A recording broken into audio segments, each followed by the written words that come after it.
In an unprecedented move that has sparked national attention, President Donald Trump made an unannounced visit to the U.S. Naval Academy last month, initiating what officials are now calling one of the most innovative military mentorship programs in recent history.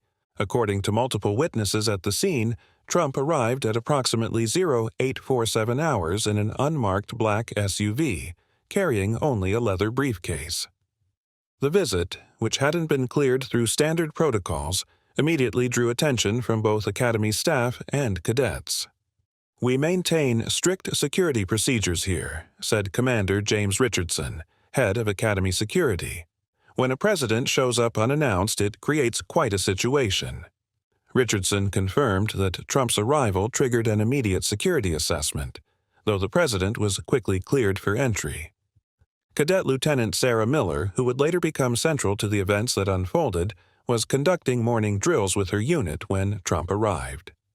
"Everything stopped for a moment," Miller recalled during an exclusive interview. "We're trained to maintain composure, but this was different. Nobody knew why he was here." Sources within the Academy administration revealed that Trump's visit wasn't merely a ceremonial appearance. The president carried with him detailed plans for what would become Operation Valor, a groundbreaking initiative that would soon transform the relationship between military institutions and underprivileged youth across America. "What happened that day fundamentally changed how we approach military education and community outreach," stated Admiral Thomas Brooks, superintendent of the Naval Academy. "But, more importantly, it challenged our assumptions about leadership development." Naval Academy officials have declined to comment on whether similar initiatives are planned at other military institutions. For more breaking stories about military education reform, subscribe to our newsletter. Watch tomorrow for our exclusive interview with the program's first graduate. Within hours of Trump's arrival, the Academy's usual routine gave way to an unexpected series of events.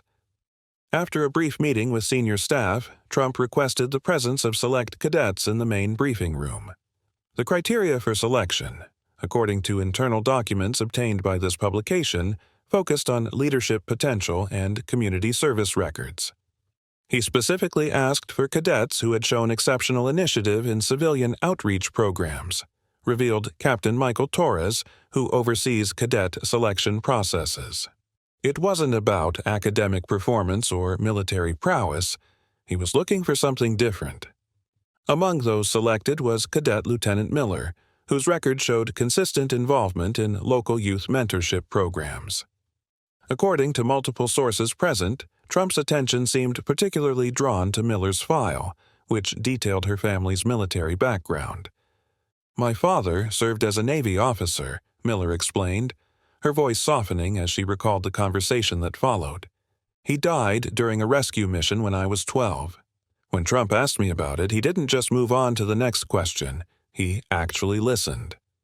The interaction marked a departure from Trump's typically more boisterous public persona. Staff members present during the initial briefing noted his unusually subdued demeanor. "He wasn't there to make headlines," stated Lieutenant Commander Rebecca Chen, who attended the meeting. "This was about something bigger." Records indicate that Trump's next move caught both staff and cadets off guard.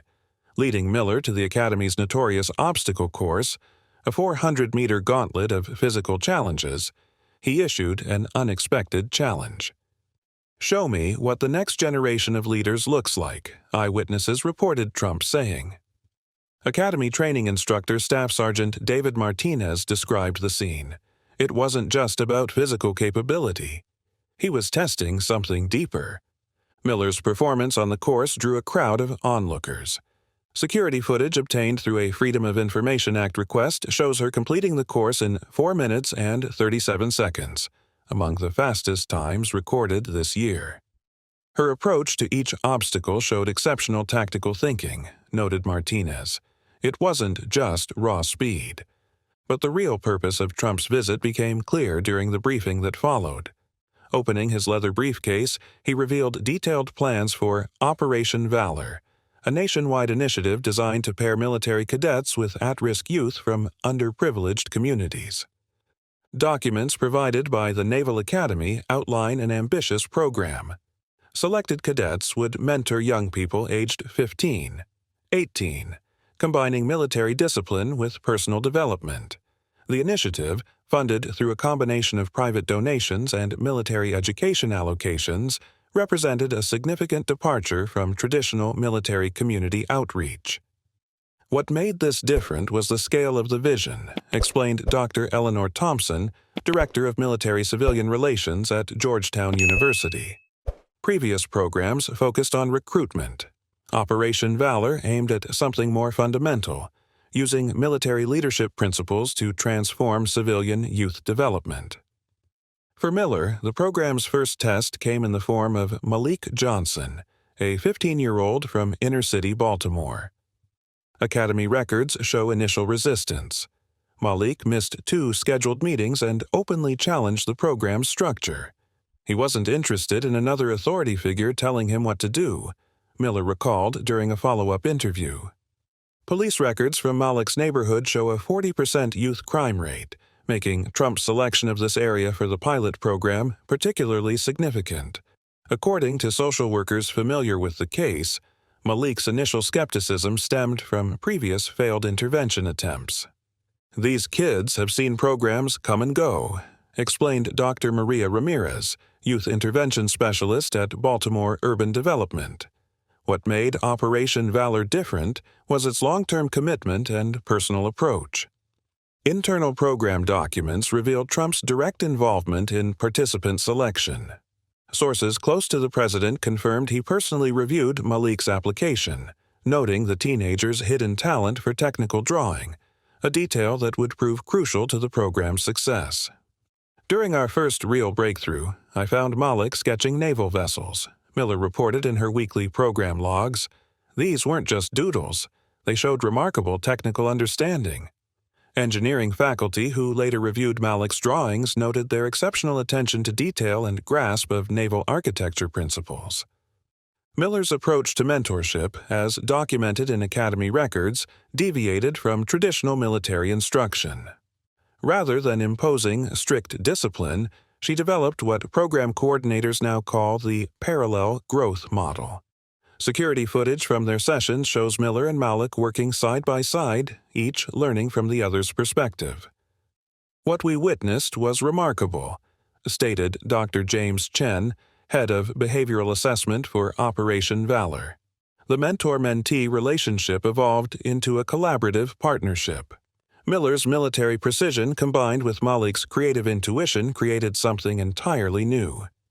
The program's turning point came during Week 6. According to multiple witnesses, Malik arrived at the academy carrying detailed blueprints for an innovative aircraft carrier design.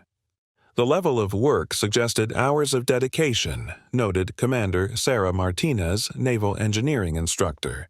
This wasn't just about drawing ships anymore. This was about seeing a future he never thought possible.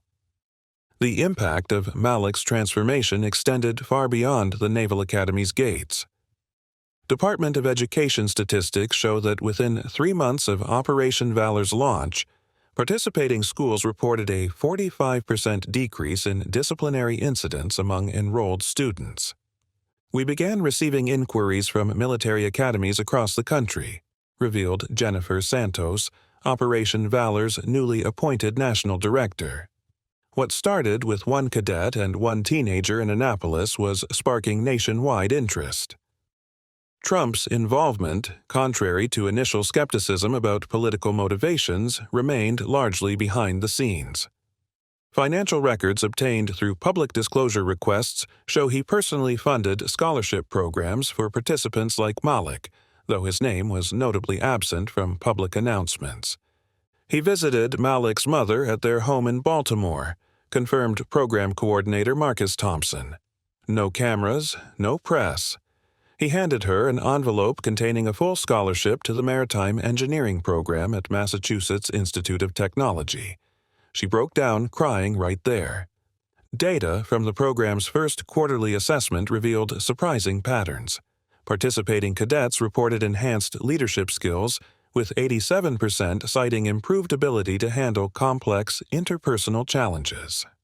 We weren't just teaching them, Miller noted in her final evaluation report. They were teaching us about resilience, about seeing the world differently. Malik's story became a catalyst for expansion. Within 6 months, Operation Valor had established programs in 15 cities, each pairing military cadets with local youth. Independent audits show a 72% success rate in participant college enrollment or career placement.